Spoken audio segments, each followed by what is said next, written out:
말씀 보시겠습니다. 오늘 보실 말씀은 출애굽기 20장입니다. 출애굽기 20장 12절인데요. 출애굽기 20장 12절인데 우리 10계명이니까 1절부터 17절까지 다 함께 읽고 이러면 한 10계명 한 10번은 넘게 읽는 것 같아요. 예. 그러면 좀 그래도 좀 외울 수 있지 않을까 뭐 이런 생각 좀 해봅니다. 1절부터 17절까지 우리 다 함께 읽도록 하겠습니다. 함께 읽겠습니다. 시작.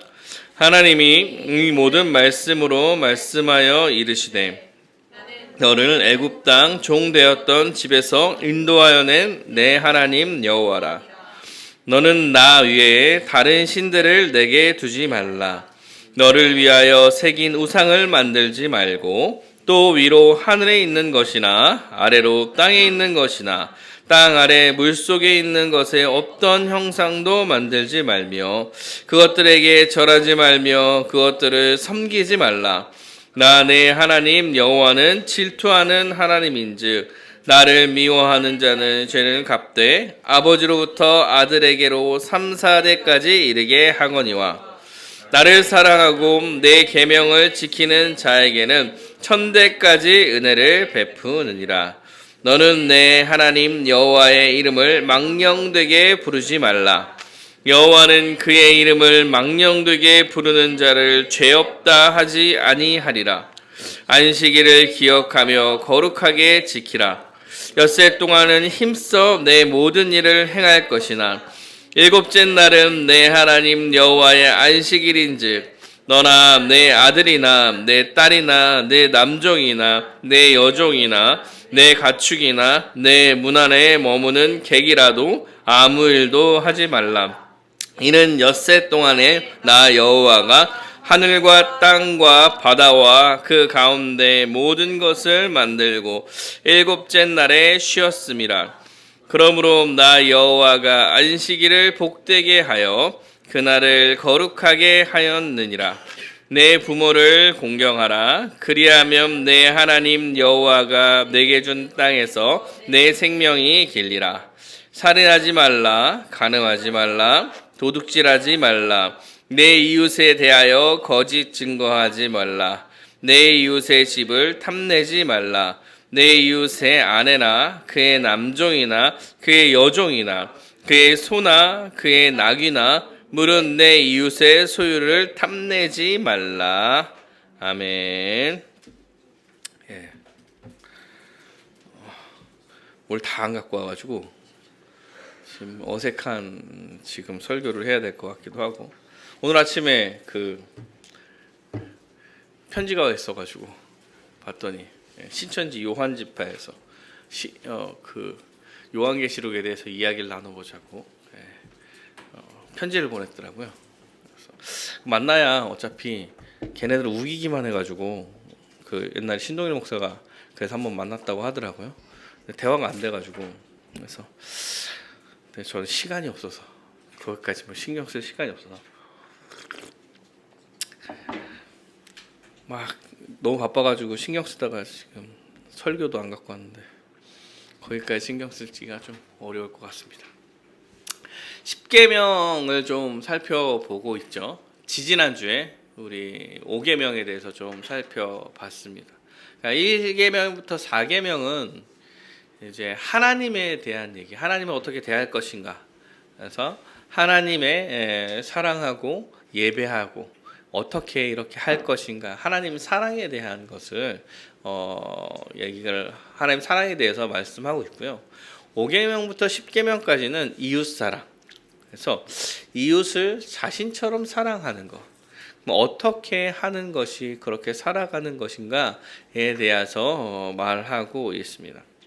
그래서 사실은 10계명이 하나님의 거룩과 하나님의 선이라고 그러니까 율법이니까 하나님의 선의 기준이라고 이야기할 때 하나님께서 이 세상을 만드시고 이 세상에 사람을 아주 복되게 이 세상에서 만드시고 그 복되게 만들어진 사람이 세상에서 아주 행복하게 살 수 있는 방법이 이 10계명을 지키면서 살아가는 거예요. 그 중에 4가지는 하나님을 향한 거라고 그러고 6가지는 사람의 관계에 대한 거라면 지금 5계명부터 10계명도 우리가 잘 지키면 하나님 나라의 복을 미리 누리면서 살아가는 것이 될 거예요. 하나님께서 만드신 세상에 하나님이 복된 삶의 원리가 이 10계명 안에 들어가 있기 때문에 그렇습니다. 그렇게 이야기할 때 이제 순서도 중요한데 이 5계명에 처음 나온 게 부모를 공경하는 것이고, 사실 이 부모를 공경하는 것이 나머지 6, 7, 8, 9 계명의 아주 근간이 되는 계명입니다. 그래서 사실은 5계명이요 정말 명확하게 잘 지켜지면 6, 7, 8, 9, 10계명은 사실 되게 그렇게 뭐 어려운 문제가 아니게 될 거예요. 그리고 뭐 여러분이 믿으실지 모르겠지만 5계명이 잘 지켜지면 사회에 많은 문제가 해결됩니다. 사회적으로 또 많은 문제가 해결돼요. 근데 죄로 인해서 5계명이 무너져 있는 상황이기 때문에 사실 무너져 있는 세상에서 우리가 5계명을 지키고 살아가는 것 자체가 그냥 어려울 뿐이에요. 어려울 뿐. 그래서 5계명을 지키는 건 되게 중요합니다. 지지난주에 처음 이제 5계명에 대해서 다룰 때 크게 2가지로 좀 살펴볼 수 있다라고 얘기했어요. 첫 번째는 내 부모를 공경하라라고 얘기해서 육신의 부모를 공경하는 거. 이게 아주 첫 번째 이야기다. 아주 근본적인 얘기죠. 아주 표면적인 얘기이기도 하고. 이렇게 해서 지지난주에 육신의 부모를 공경하는 것에 대해서 살펴보았습니다. 그래서 부모를 경홀히 여기거나 멸시하는 것은 중대한 죄다. 이렇게 말씀드렸고, 부모를 진심으로 공경하고 부모에게 항상 감사하며 살아야 된다. 이런 얘기를 했습니다. 그래서 부모의 징계를 거부하는 거, 불순종하는 것도 죄다. 그래서 말씀드린 것 같아요. 그 옛날에는 그 성경에 부모의 징계를 거부해서 돌로 쳐 죽이라고 얘기할 정도로 아주 중요한 일인 거예요. 중요한 일. 왜냐면 부모가 잘해서 부모가 더 희생적으로 너네를 잘 키우니까 부모를 공경해라. 사실 이런 얘기보다 이 권위가 하나님으로부터 나온 권위이기 때문에 하나님께서 부모를 세우시고 자녀들을 잘 양육하라고 주신 부모이기 때문에 권위를 하나님께서 주셨기 때문에 그 권위에 대항하는 것을 하나님의 권위에 대항하는 것을 여기고 죽이라고까지 이야기하는 거예요. 그래서 사실 부모가 잘하냐 못하냐의 유무를 떠나서 부모를 공경하는 것이 아주 마땅하다라는 얘기를 드렸습니다. 그리고 나중에 부모가 이제 노쇠하여서 이제 스스로 살아갈 수 있는 능력이 좀 떨어졌을 때 자녀들은 부모를 부양해야 된다라는 말씀까지 드렸죠. 이제 여러분들은 이제 부모를 부양해야 될 나이가 이제 다가오고 있는 거야. 아직 그래도 부모님들이 현직에서 일을 하고 계시는 분들이 있으니까 그렇지만 뭐 시간이 지나면 이제 부양하게 되겠죠. 사람은 누구나 시간이 지나면 늙고 여기서 자유로워질 수는 없기 때문에 아마 이럴 때가 올 거예요. 그래서 사실 뭐 30대, 40대, 뭐 50대 초반까지는 아래서는 애를 키우고 위는 부모를 공양하고 막 이런 일을 같이 해야 되는 나이대의 사람들인 거죠. 사람들인 거예요. 두 번째 이제 5계명의 크게 두 번째는 이제 부모를 공경하라는 문제에서 권위의 문제. 하나님께서 부모라는 사람들한테 권위를 부여하셨다. 이 권위의 문제가 확 확장되어 나가게 됩니다. 그래서 사실은 내 부모를 공경하라라고 이야기는 했지만 내 부모를 육신의 부모를 공경하는 것에 머물러 있지 않다라고 말씀드렸어요. 그래서 뭐 하이델베르크 뭐 요리문답에서도 5계명이 무엇을 요구합니까? 이렇게 얘기할 때 내 아버지 어머니뿐 아니라 나에 대해 권위를 가진 모든 사람을 공경하고 사랑하고 충성을 나타내고 이런 식으로 표현을 해요.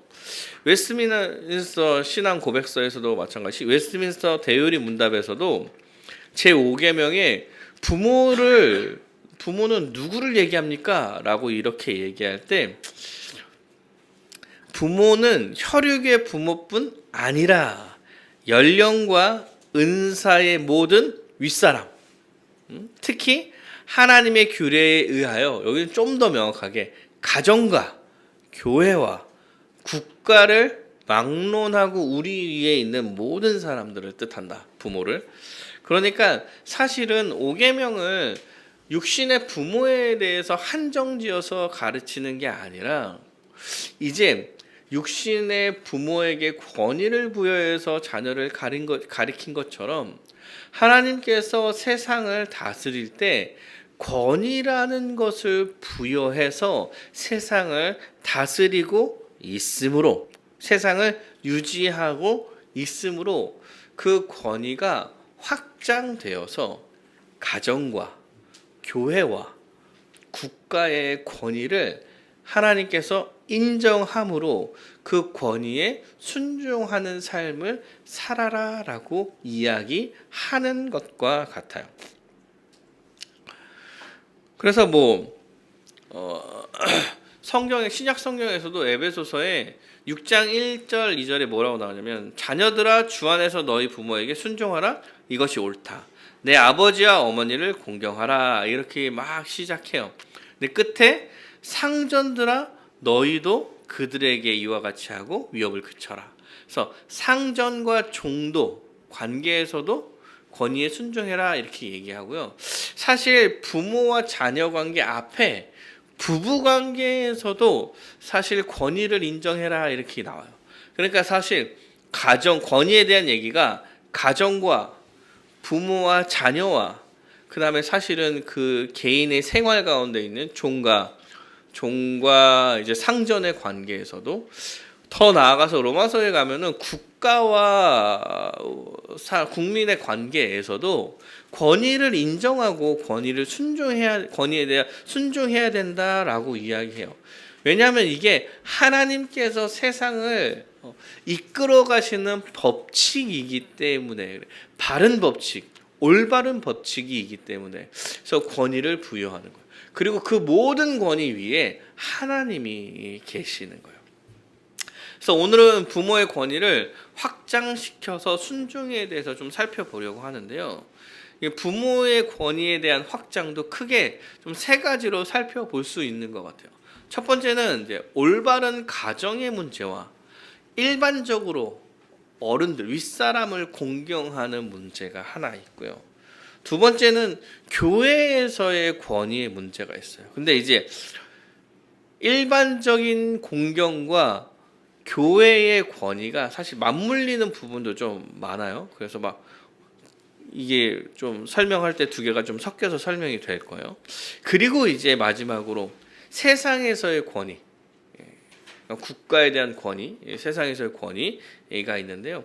좀 하나씩 좀 살펴보도록 하겠습니다. 먼저 부모 공경이 확장해서 생각하면 올바른 가정의 문제와 그러니까 일반적 어른들의 공경이 좀 확장이 되는 거예요. 그러니까 올바른 가정은 이제 부모가 있고 부모가 주는 교훈과 훈계로 아이들을 양육하는 것이 있는 거예요. 그러니까 사실 부모를 공경하라 이렇게 얘기해도 권위가 주어졌고 권위를 받은 자녀들은 그 권위에 복종해야 된다는 사실 플러스 권위를 받은 부모는 그 권위를 잘 사용해야 된다. 그래서 그 권위를 받은 부모와 또 권위에 순종해야 되는 자녀가 서로 온전히 힘을 다하여서 가정을 잘 이루어내야 되는 하나의 원리가 있는 거예요. 그래서 부모의 역할은 자녀를 신앙인으로 자라게 하는 겁니다. 그러니까 자녀의 교육의 책임은 성경에서는 부모에게 있다고 얘기해요. 교회에서 주일학교 교육도 하고 애들을 가르치기도 하지만 사실 근본적으로 자녀들의 교육에 대한 책임은 부모한테 있고 부모에게 권위를 부여했으며 부모에게 책임을 물을 거예요. 부모에게 책임을 물을 거예요. 그래서 자녀들이 잘 자라가게 해야 되는데 그 잘 자란다는 것의 신앙적인 목표는, 그러니까 자녀 교육의 목표는 신앙인이 되게 하는 것, 신자가 되게 하게 교육하는 것. 그러니까 신앙의 내용을 교육해야 됩니다. 복음을 설명할 수 있어야 할 것이고, 그 다음에 신자로서 성실히 살아야 된다. 신자로서 정직하게 살아야 된다. 신자로서 살아가야 되는 방향성을 알려주고, 사실 어린이니까 어린이들은 약간 강압적으로 아니 좀 지식을 집어넣는 측면이 좀 있고 강압적으로 좀 자세를 잡고 예배를 드리게 한다던가 그렇게 해야 되는 측면이 있고, 근데 그러면서도 말씀을 읽고 말씀을 판단하고 이런 능력도 좀 키워주고 신자로 성실히 살아갈 수 있게 하고, 무엇보다 중요한 거는 부모님이 삶의 신앙인으로서의 모범을 보이는 게 아주 중요하죠. 본인들은 마음대로 살고 말로만 신앙이 되라고 이야기할 수가 없기 때문에 그래요. 그래서 두 가지를 다 하는 거죠.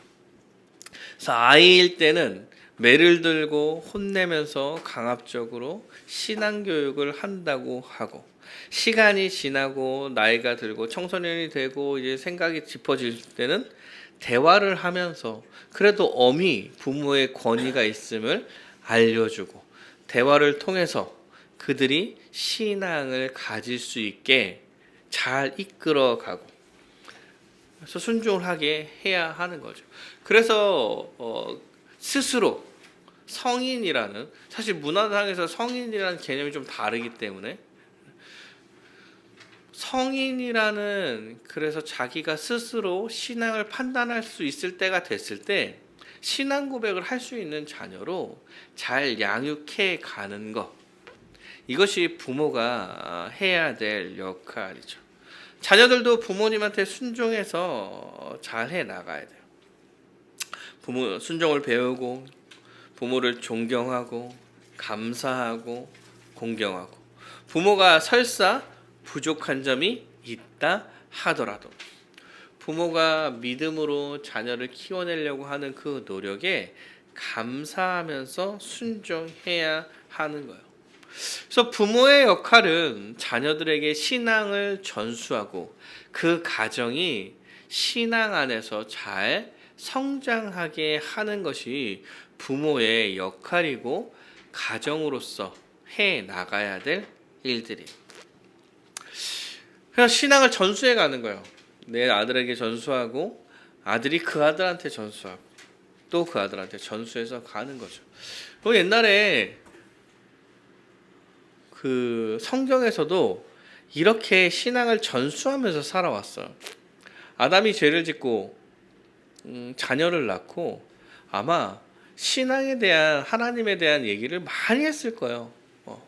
그래서 하나님을 어떻게 섬겨야 되는지, 어떤 삶을 살아야 되는지, 자기가 어떤 실수를 했는지 막 자녀들한테 알려줬을 거예요. 그리고 그 다음에 가인과 아벨이 하나님을 섬기는 방법이 나오잖아요, 4장에. 한 명이 잘 못 섬기고 했지만 그래도 섬기면서 살아가려고 했던 거, 이렇게 신앙을 전수하면서 가는 거죠. 그래서 사실 참 요새는 뭐 신앙을 전수해야 된다라는 의식이 많이 줄어든 게 아닌가라는 생각을 좀 해봐요. 오늘 제가 자녀들의 신앙을 뭐 부모들이 뭐 내가 어떻게 할 수 있겠습니까? 자녀들이 알아서 하는 거지. 내가 강요할 수 있겠냐? 이렇게 생각하시는 것 같은데 여러분 강요해야 되지 않을까요? 어렸을 때 판단을 명확하게 할 수 없는 나이에서는 조금 강압적으로라도 가르쳐 가야 되죠. 생각할 수 있는 나이가 되면 설득을 해가야 되는 거고, 신앙인으로서 자라가는 게 제일 중요하다라고 여기는데 그러면 강요할 수 없다라고 이야기할 수 있겠냐? 그러면 그러면서 공부는 그렇게 강요할 거야 아마.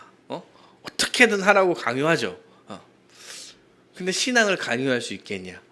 이런 생각들은 좀 어리석은 생각들이 아닌가. 자녀들도 마찬가지예요. 부모의 신앙은 인정하지만 우리 부모는 정말 잘 믿는 사람이야. 나는 인정해. 그러나 우리에게 신앙을 강요하지 말아줘. 여러분 이게 세계적인 지금 분위기더라고요. 그래서 이게 기독교에만 그런 게 아니라 이슬람도 그렇고 힌두 다 그래요. 젊은 세대들은 다 부모의 신앙이지 내 신앙은 아니라고 얘기를 하더라고요. 그래서 그 젊은 이슬람 애들은 고기 먹고 그래요. 다 지 맘대로 살더라고요. 그러니까 사실 어쩔 수 없지 않냐, 그들에게 맡겨야 되지 않는 거냐. 이거는 성인이 됐을 때 사실 우리가 성인을 어떻게 막 강압적으로 할 수는 없잖아. 그때를 얘기를 하는 거고, 사실은 자라날 때는 어떻게든 신앙교육을 해 나가려고 힘써야 돼요. 그래서 순종을 가르쳐서 그가 교회에서도 순종하고 부모에게도 순종하고 순종과 권위를 인정하고, 그래서 하나님의 권위를 인정하는 법들을 배워가게 해야 해요. 그게 아주 정상적인 가정을 만들어내는 것입니다. 사랑하는 여러분, 지금 시대에 이 정상적인 가정이라고 얘기하는 것을 파괴하려는 시대로 이제 접어들었어요. 여러분, 가정이란 걸 얘기를 할 때, 여러분, 가정 이런 얘기할 때, 가족 이런 얘기를 할 때 옛날과 같이 막 정말 정형화된 부모와 자녀가 있고 그 자녀를 잘 키워가고, 말씀 안에서 이런 것들이 많이 사라져가는 시대입니다. 그래서 그리고 가정을 만든다는 거, 부부가 된다는 거, 이것들이 다 자신들의 자유에 의해서 결정된다라고 생각하는 것 같아요. 그러니까 많죠. 그래서 비혼주의도 많죠. 비혼주의인데 연애는 자유롭게 해요. 연애는 자유롭게 하지만 매여 있고 싶지는 않아. 나는. 그래서 나는 결혼은 안 할 거야. 딩크족 이런 거 있죠. 결혼하지만 나는 우리가 즐겁게 살고 싶지 애들한테 매이고 싶지 않아. 사실 제 주위에도 좀 있어요. 주위에도 있고. 그러니까 이런 사람들이 많아지는 시대인 거죠. 왜곡된 부부의 모습도 많아요. 뭐 부부가 결혼했는데 사실 저는 이해할 수 없는 부분인데 경제적인 것을 딱 갈라서 자기들이 본 거는 자기들이 쓰고, 그러면서 시부모님한테 5만 원 하면은 친정에도 5만 원을 하고, 생활비 반 내고 취미 생활할 때 장 볼 때도 반반씩 내고 이러면서 부부 생활, 이게 부부인가 이런 생각이 좀 있는데, 왜곡된 것들이 많아져요. 그리고 많은 사람들이 영향을 받으며 그런 것을 배워가고 있는 거예요. 그러니까 이런 것도 가정입니다. 이런 것도 부부입니다. 이런 사상들이 퍼져가면서 성경에서 말하는 가정이 지금 가정에 대한 모습 자체가 무너지고 있는 상황이라는 거예요. 뿐만 아니죠. 더 나가면은 동성애 같은 게 지금 사실 우리 앞에는 되게 근접하게 다가온 것들이에요. 성경에서는 절대 이야기할 수 없지만 제가 그 서인이가 학교에서 초등학교 학교에서 동성애를 배워왔던 적이 있어요. 저한테 여기서 선생님이 남자끼리도 여자끼리도 사랑할 수 있대라고 이야기하고 왔죠. 지금 그런 시대에 우리가 접어들고 있는 거예요. 정상적으로 하나님께서 만드신 가정을 파괴하려는 시대가 됐다니까요. 그래서 우리 아이들이 실제로 그런 세상에서 영향을 받으면서 살아야 되는 상황. 제가 그 이영 목사님 설교를 들으면서도 그랬고 이게 어떤 목사님 얘기인지 아는데 그 목사님한테도 좀 들었었는데 실제로 어떤 일이 있냐면 이제 목사님 딸이죠. 제가 저기 멀리 있는 되게 활발하고 되게 잘 지내는 아이예요. 근데 목사님들이 막 이동도 하고 하니까 전학도 막 다니고 한단 말이에요. 전학을 가고 막 했어. 그래서 친구가 그러면 이제 좀 한정되어지잖아요. 되게 활발하고 괜찮은 애인데 중학교 1학년이 됐어요. 그래서 자매님들은 이제 약간 무리를 지어서 다니잖아요. 그리고 어떤 쟤네는 싫어하고 막 서로 막 그런 경우가 있잖아요. 학교에서 토론을 시켰습니다. 동성애에 찬성하냐 반대하냐. 목사님 딸이잖아요. 그래서 배워온 게 있잖아요. 그래서 혼자 동성애를 반대했어요. 혼자 딱 모든 애들이 찬성이고 그것을 계기로 왕따가 됐어. 그래가지고 그 아이가 학교에 적응을 못하고 학교를 그만두게 됐어요. 근데 사실 이런 게 지금 우리한테 다가온 현실이라는 거예요. 현실. 우리 애들도 그런 것을 겪어가야 하는 거예요.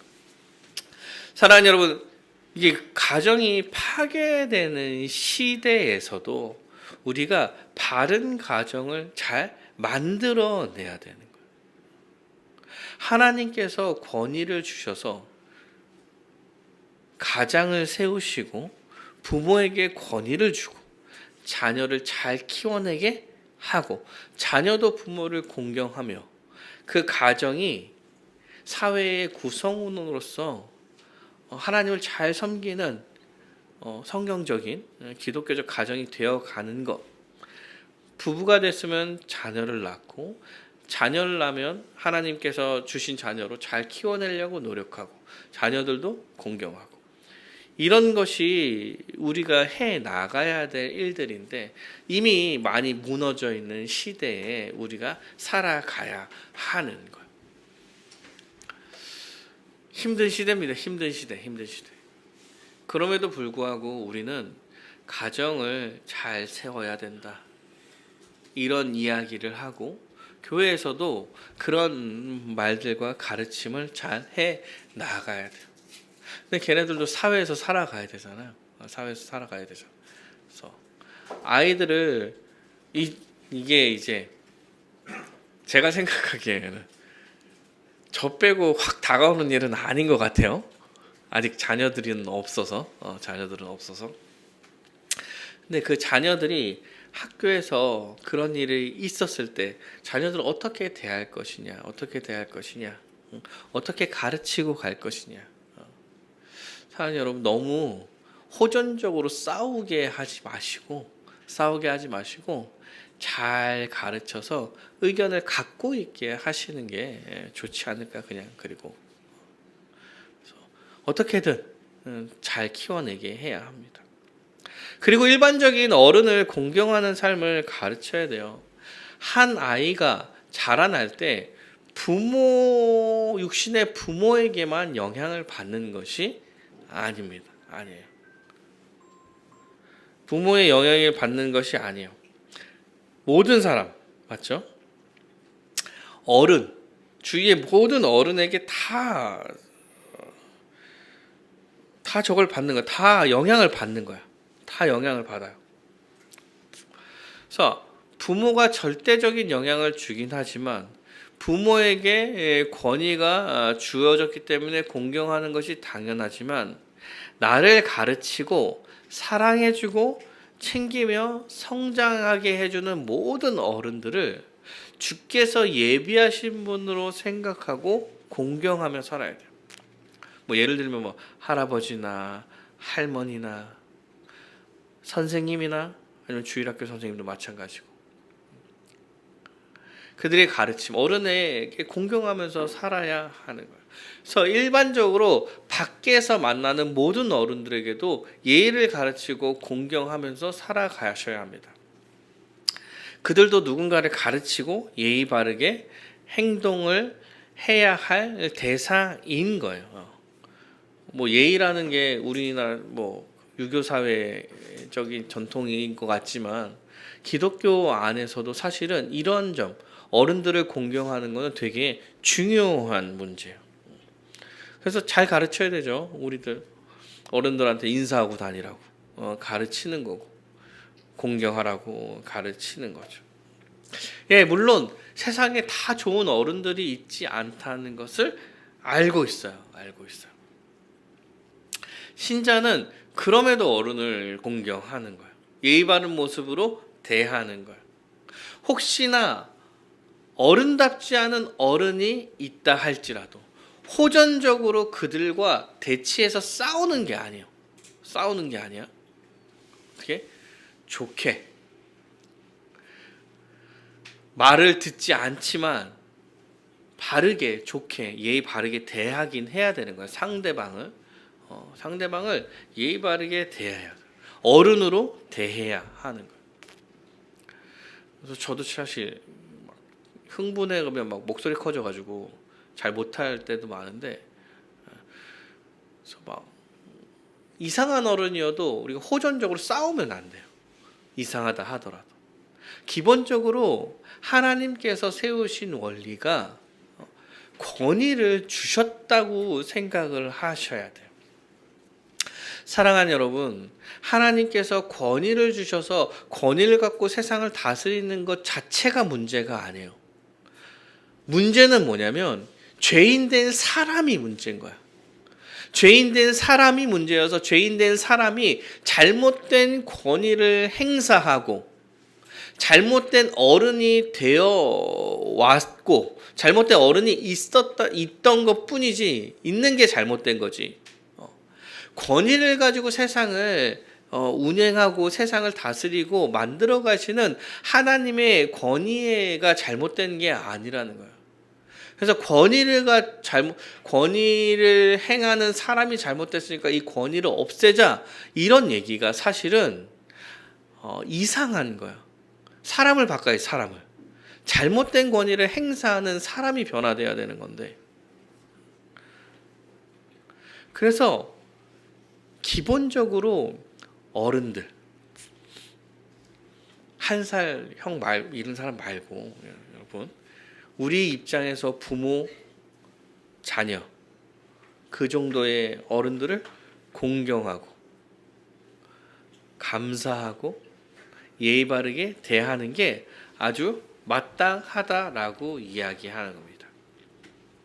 이 부분에서 교회에서도 마찬가지죠. 이 공경하는 삶이 교회에서도 긴밀하게 연결되어 있는 거예요.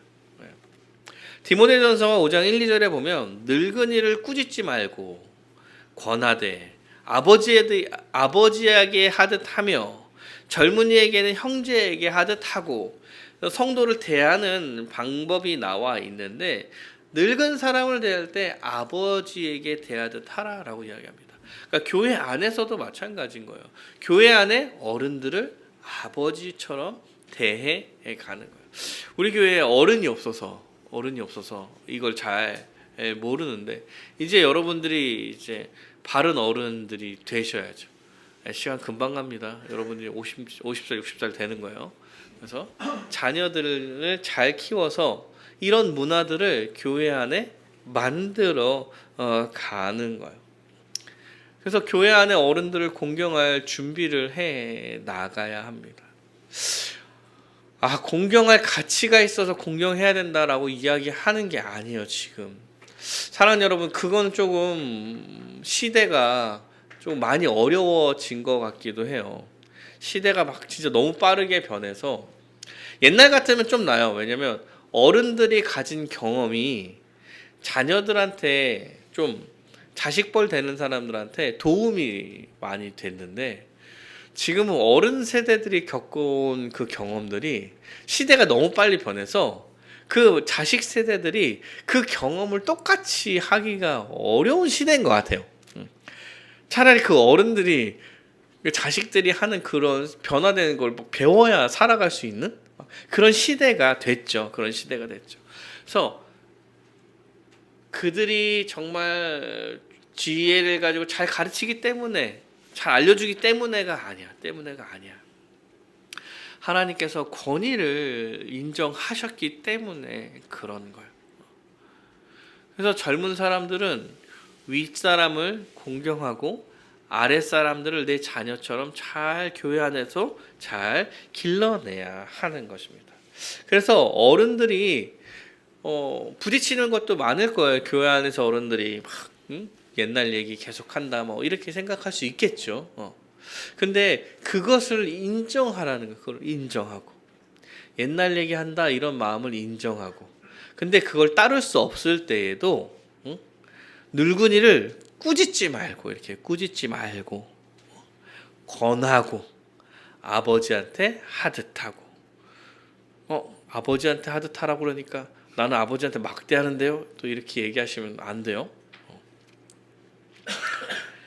꾸짖으면서 그거 잘못됐어요 라고 하지 않고 좋은 말로 권하고 설득하고 모셔간다라고 이야기하는 거예요.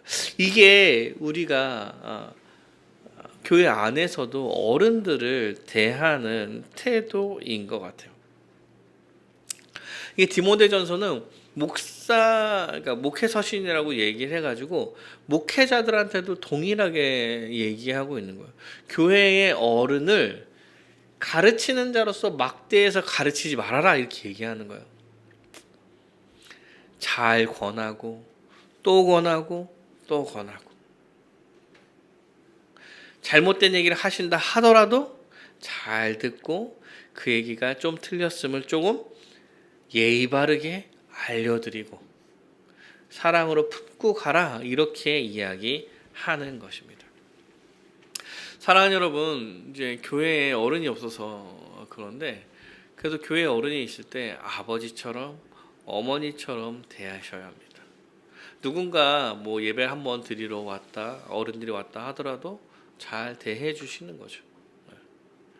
그리고 교회 안의 자녀들을 신앙의 자녀로 잘 키워내야 합니다. 교회 윗세대는 책임지고 신앙을 전수해야 하는 거예요. 물론 책임은 1차적인 책임은 부모에게 있지만 교회 안에서도 기독교 신앙의 역사가 교회 안에서 흘러나와 전수될 수 있게 해줘야 돼요. 그러니까 기독교의 역사가 이렇게 전수하면서 오는 거예요. 전수하면서 역사를 무시하지 않아요. 그래서 우리도 막 배우잖아요. 기독교 역사, 종교개혁 때 어떤 일이 일어났고 그 이후에 어떤 일이 일어났고 초대교회에 무슨 일이 있었고 그게 어떤 게 잘못돼서 종교개혁이 일어난 거고 종교개혁 때 이런 것들을 가르쳤고 이런 것들이 지금도 우리가 가르쳐줘야 되고 신앙이 이 다음 세대에도 유지되고 이어져야 하는 것, 이러한 분위기를 만들어내는 게 교회라는 거예요. 그래서 교회에서는 복음이 전수되고 신앙이 전수되고 신자의 삶과 교회적 삶이 전수되는 문화를 만들어내는 것이 되게 중요합니다. 사실 우리는 교회가 막 50년, 60년 된 교회가 아니에요. 그래서 그런 신앙이 전수적인 신앙의 전수가 문화가 마련된 교회가 아니죠. 우리는 이런 것들을 만들어 가야 되는 교회인 거예요. 그래서 신앙에 전수될 수 있는 문화를 우리는 만들어 가야 합니다.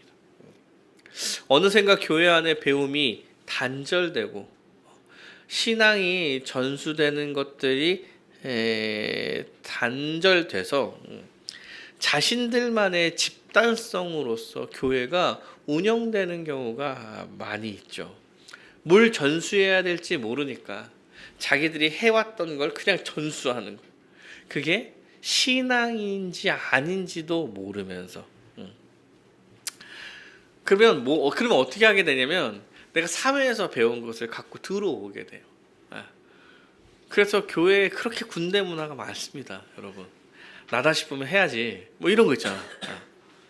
이게 뭘 전수해야 될지 모르니까 내가 살아왔던 삶에 갖고 들어오는 거예요. 봉사를 해야 되는 게 맞는데 왜 봉사해야 되는지 설명을 하는 게 아니라 제 군대처럼 하는 거죠. 많이 해봤죠, 여러분도. 나다 싶으면 해야 되지 않냐? 앉아 있는 거야? 뭐 이런 거 있잖아요. 커피 타고 물 조절 못한다 그러고 뭐 이런 것들. 회장들 세워놓고 회장들의 1대 회장, 2대 회장, 3대 해놓고 회장들한테 모든 일을 맡기면서 니네가 해야지, 회장이 해야지. 그러니까 사실은 이런 것들은 교회가 어떤 것인지 설명이 되면서 이걸 왜 해야 되는지 설명이 되면서 전수되는 것이 아니라 해왔던 그냥 그런 일들이 내 경험에 붙여서 전수되고 있는 상황인 거예요. 사랑하는 여러분, 말로 복음을 설명하고 말로 전수하고 이것을 왜 해야 되는지 설명하기도 하고 삶으로 모범이 되기도 하고 복음을 가르치고 또 가르치고 신앙인의 삶을 가르치고 교회적 삶을 가르치고 내가 아는 만큼 후배들을 가르치면서 다음 세대들을 키워가는 것, 그런 문화를 교회가 만들어내는 거예요. 그러니까 사람이 앉는다고 생각했을 때 우리가 커가면서 서인이와 선유를 잘 가르쳐야 돼요. 그러면 서인이와 선유가 잘 커서 대준이 애기가 태어나서 거기를 잘 가르치면 이제 문화가 이어져 가는 거야. 이게 이해가 되십니까? 그런 것을 하나씩 만들어 가야 되는 교회인 거예요. 사랑하는 여러분, 권위가 있습니다. 권위가 있고 가정, 부부, 어른들에 대한 공경, 신앙적 삶, 이것을 계속해서 전수해 가는 교회가 되어야 할 것입니다. 또 교회는 가르침을 통해서 주님께 순종하는, 말씀이 가르쳐지는 것에 순종함으로 주님께 순종해 가면서 살아가는 것이 교회입니다. 그러므로 하나님께서 교회를 말씀으로 통치하고 있어요. 제5계명은 권위의 문제를 다루고 있기 때문에 우리가 말씀에 순종하는 것이 하나님의 권위에 순종하고 하나님의 권위에 순종하는 것을 배워가는 거예요. 그래서 우리는 5계명을 기억할 때 교회 안에서 말씀에 순종하고 권위에 순종하고 말씀을 가르치는 통치를 하는 자에게 순종하는 것을 역시 배워야 합니다. 그래서 목자장이신 그리스도께서 목사와 장로를 세워서 그 직분을 가지고 말씀을 가르치려고 할 때, 말씀을 가르치는 것을 대행할 때, 그 목사에게 순종하는 것, 그 권위를 인정하는 것을 배워가야 합니다. 한국교회에 목회자들한테 많은 문제가 생겼죠. 생겨가고 또 있죠. 목회자의 권위가 마치 하나님과 동일한 것처럼 여러 가지 권위로 행패를 부려서 여러 가지 문제들이 생겼어요. 그 결과가 어떻게 됐냐면 그 결과가 이제 권위를 이제 인정하지 않는 형국으로 조금씩 바뀌어가는 거예요. 그래서 목사를 견제한다, 뭐 이런 식에 대한 얘기를 하죠. 장로를 존경하는 일이 사라지는 거고. 사랑하는 여러분, 제가 아까도 얘기했지만 사람이 문제지 권위를 주신 하나님이 문제가 아니라는 생각을 하셔야 돼요. 모든 권위가 하나님으로부터 나왔다는 것을 인정하고 여러분, 사람이 문제를 일으킬 수 있다는 생각을 할 수 있죠. 그럼에도 권위가 있음을 인정하는 상태에서 문제를 해결해 나가려고 해야 합니다. 권위를 무시하면 그 이후에 이제 세상의 권위가 무시될 거고, 국가의 권위 자체를 다 이제 무시하게 될 거예요. 그럴 때 신앙의 문제가 생겨갈 거예요. 나중에 좀 보면은 알 수 있는데, 그래서 권위를 좀 인정을 해 가야 합니다. 교회 안에서. 현대는 권위가 많이 무너져 있는 사회예요. 사회 자체가. 여러 가지 권위를 가진 사람들이 문제를 많이 일으켰죠. 뭐 세계 대전도 마찬가지고.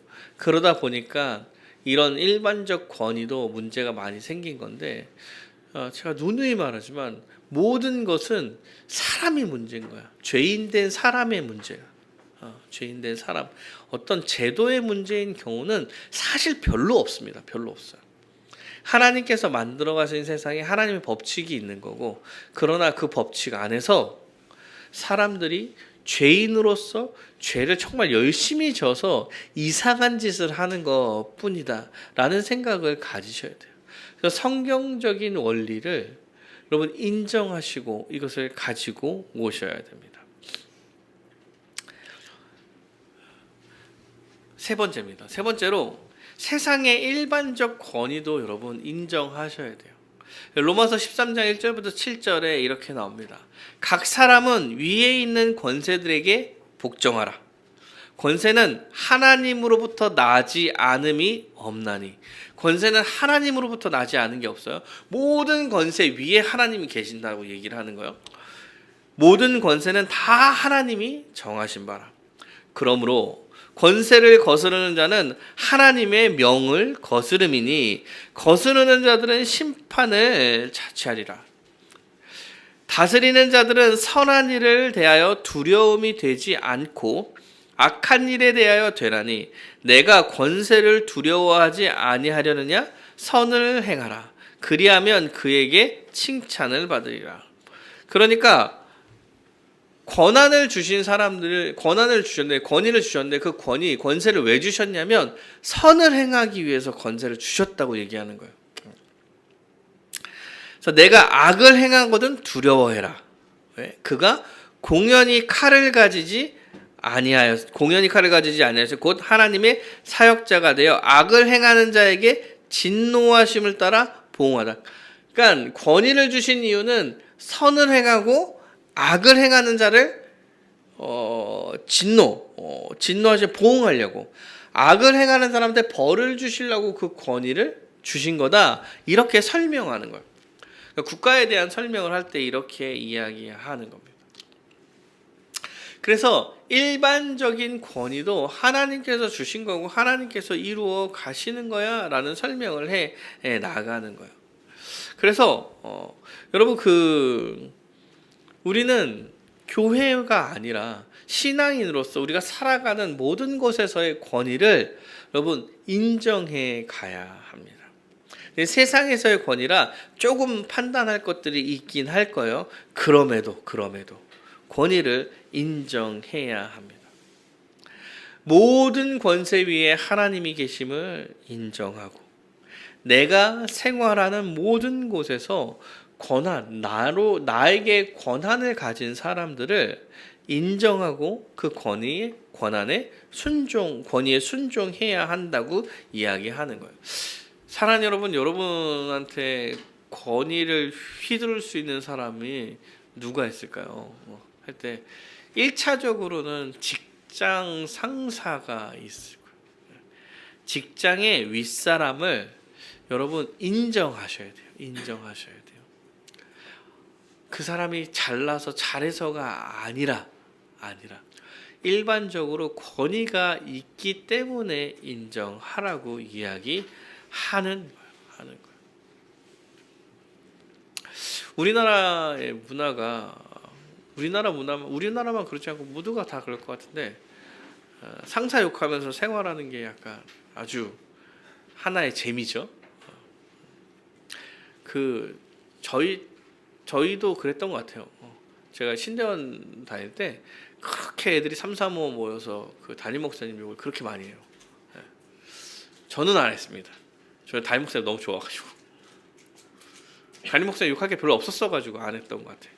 근데 그렇게 많이 해요. 그렇게 많이 해요. 마찬가지죠, 우리도. 근데 여러분, 그것을 너무 쉽게 용인하고 그렇게 그 상사를 욕하는 것에 너무 껴있지 마시길 바랍니다. 권위가 주어졌다고 생각하시길 바라요. 그리고 진심을 다해서 순종하시길 바랍니다. 불이하고 부당한 걸 시켜도 그러면 순종해야 됩니까? 사랑하는 여러분, 제가 설명했죠. 모든 권위 위에 뭐가 있어요? 하나님의 권위가 있는 거예요. 가장 위에 어떤 권위가 있으면 하나님의 권위가 있어요. 그러면 하나님이 원하지 않은 불의와 불법적인 것을 행한다고 얘기할 수 없죠. 엎어요. 모든 권위 위에 하나님이 있기 때문에 할 수 없죠. 할 수 없으면 할 수 없다고 이야기할 수 있는 거예요. 그러나 여러분, 호전적으로 막 싸우려고 대들고 막 이렇게 하지 말라고 이야기하는 거예요. 권위가 있음을 인정하고 권위에 따라서 할 수 있는 순종을 힘을 다해서 하고 마음 깊이 순종해라. 이것은 나라에 대해서도 마찬가지입니다. 오늘 나라의 의미를 부여하시고 또 나라의 특별히 그 가정, 교회, 나라, 이 세 개는 하나님께서 인정하신 권위예요. 인정하신 권위. 성경에서도 인정한 권위예요. 그래서 나라의 권위에 복종하고 순종해야 합니다. 기본적으로 국가는 국민을 지키기 위해서 만들어진 거예요. 맞죠? 국가는 기본적으로 국민을 지키려고 만들어진 거죠. 정의를 추구하고 선을 행하고 죄를 짓는 사람을 엄히 벌하기 위해서 국가는 세워진 거예요. 그래서 기본적으로 선을 지키기 위해서 세운 거라 여러분 그것을 존중하고 그 권위를 존중하고 순종해야 된다라고 이야기하는 거예요. 그래서 법을 지키고 규칙을 잘 지키고 권리와 의무를 잘 행사하며 사셔야 된다라고 이야기하는 거예요. 여러분, 무정부 상태라고 생각해 보셨습니까? 무정부 상태? 그 무정부, 정부가 없는 상태면 법이 없고 치안이 없는 상태인 거예요. 범죄가 만연하고 힘의 논리의 지배가 이루어지고 전시 상황이죠. 무정부 상태, 거의 전시 상황, 독자적인 전시 상황이 무정부 상태인 거예요. 그리고 이런 영화가 하나 있지. 더 퍼지? 이런 영화가 있어요. 단 하루 범죄가 허용되는 날. 그러니까 단 하루는 국가가 국가적 기능을 하지 않는 날이 생겨요. 엄청난 범죄가 하루 만에 일어나죠. 사람은 죄인이라. 이런 국가에 순종하지 않을 때 제일 큰 문제가 뭐냐면 신앙생활이에요. 무정부 상태가 들어가는 순간 여러분, 기독교인은 뭉쳐야 돼요. 그냥 뭉쳐서 신자로 목숨 걸어서 살아가야 될 거예요. 맞죠? 그렇게 지키며 살아가야 합니다. 국가가 있다는 것은 신앙생활을 마음 편히 하나님을 믿으며 살 수 있다라고 이야기하는 거예요. 그래서 권한을 주고 권위를 준다는 얘기는 신앙생활을 잘 할 수 있는 하나님께서 환경을 권위를 통해서 세상을 만들어 가시겠다라고 이야기하는 거예요. 그러므로 그 권위에 기본적으로 순종하는 삶을 사셔야 하는 것입니다. 마음 편하게 예배하고 여호와를 섬기고 교회로 살아갈 수 있는 환경을 국가가 만들어내는 거예요. 그러므로 국가의 위정자들을 위해서 기도해라라는 얘기를 하는 것이 다 그런 거예요. 그런 거. 그래서 여러분 나라에 관심을 가지셔야 합니다. 하나님 나라의 가치를 따라서 정의롭고 이웃을 사랑하며 살아가는 국가가 그런 정치 제도들이 만들어지면서 좀 국가가 발전하고 있는지를 살펴보는 거예요. 그리고 나에게 주어진 권리, 투표를 행사하고 권리와 의무, 책임을 다하고 관심도 갖고 그 국가의 권위에 순종하고 그리고 법을 지켜나가고 세금을 내죠. 세금을 내야 돼요. 그래서 탈세를 하시면 안 돼요. 제가 세금 한번 크게 낸 적이 있었는데 얼마나 이 정부에 그때 정부를 너무 싫어해서 그 정부에 세금을 내기 얼마나 싫었는지. 그럼에도 불구하고 내가 그 정부를 싫어하니까 난 안 내겠다. 이럴 수 없는 거예요. 내가 할 바, 지켜야 할 바를 다 하고 관심을 갖고 내가 할 수 있는 바를 해 나가는 거예요. 제도는 진리가 아니에요. 누구에게는 좋고 누구에게는 나쁠 거야. 그러나 우리는 생각하는 거지. 더 하나님의 가치에, 신자의 가치에 합당한 건가 아닌가를 생각해서 그냥 내가 할 수 있는 결정을 해 나가면 되고 그리고 권위에 순종하면 돼요. 그래서 국민의 한 사람으로서 의무를 다 하셔야 됩니다. 뭐예요? 국방의 의무를 다 하셔야 되고요. 그래서 그 의무가 주어져 있는데 막 그걸 어떻게든 이제 안 하려고 막 이러는 게 막 좋은 거 아니에요. 그리고 납세 의무. 이거 기억나세요? 국민의 5대 의무? 납세 의무, 국방의 의무, 교육의 의무, 근로의 의무, 환경 보존의 의무. 4대 의무면 환경 보존의 의무가 좀 빠지죠. 권리를 행사해야 됩니다. 자유권, 평등권, 참정권. 선거를 치르실 때 여러분 투표도 하셔야 돼요. 너무 놀러 다니지 마시고. 그 다음에 사회권, 인간다운 생활을 유지할 수 있는 것을 국가가 해줘야 되니까 여러분 국가에 기대어 경제적인 걸 기대어 살 수도 있는 거야. 이런 권리도 행사하면서 살아가는 거야. 그러니까 인정해야 돼. 권위가 있다는 사실을 인정해야 돼. 사랑하는 여러분, 제 5계명은 내 부모를 공경하라에서 시작하지만 이게 가정으로 그리고 나와 관련된 모든 나에게 영향을 주는 모든 사람들의 권위, 교회의 권위, 사회와 국가의 권위로 다 펼쳐져 나가는 거예요. 그러면서 하나님께서 권위를 가지고 세상을 이끌어 간다. 그 모든 권위의 최종 위에 하나님이 계신다라는 것을 알려주고 그 하나님이 권위를 갖고 세상을 다스릴 때 그 세상이 아주 행복하고 복된 나라라는 것을 알려주는 거예요. 언제? 예수님이 다시 오실 그날에 그 잘못된 사람들이 다 없어지고 정말 하나님의 권위만이 인정돼서 우리에게 주어지는 그때 그 나라에 하나님의 복된 삶이 다 들어가 있을 거예요. 그런데 그날이 이미 우리한테도 왔다라고 이야기하는 거예요. 사랑하는 여러분, 권위를 인정하는 삶을 사셔야 됩니다. 세상이 이 권위를 인정하지 않으려는 사회로 많이 접어들었어요.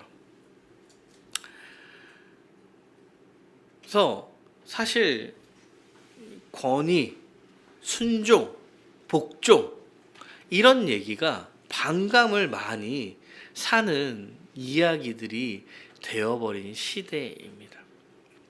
그러나 여러분 다시 한번 생각해 보시는 게 좋을 것 같습니다. 습관적으로 권위를 인정하지 않는 행위나 말을 하지 마시고 권위를 인정하는 상태에서 신자로서 살아가기를 노력하는 삶을 살아가는 것, 이것이 제5계명을 지키면서 살아가는 거라는 사실, 하나님께서 원하시는 그 나라의 삶이라는 사실을 기억하시며 오늘도 권위가 주어져 있구나. 나에게도, 국가에게도, 사회에게도, 나에게 영향을 미친 모든 사람에게도 다 권위가 있고 그 권위를 가지고 하나님께 세상을 이끌어 가고 있구나 라는 사실을 기억하며 살아가는 여러분 되시기를 간절히 바라겠습니다.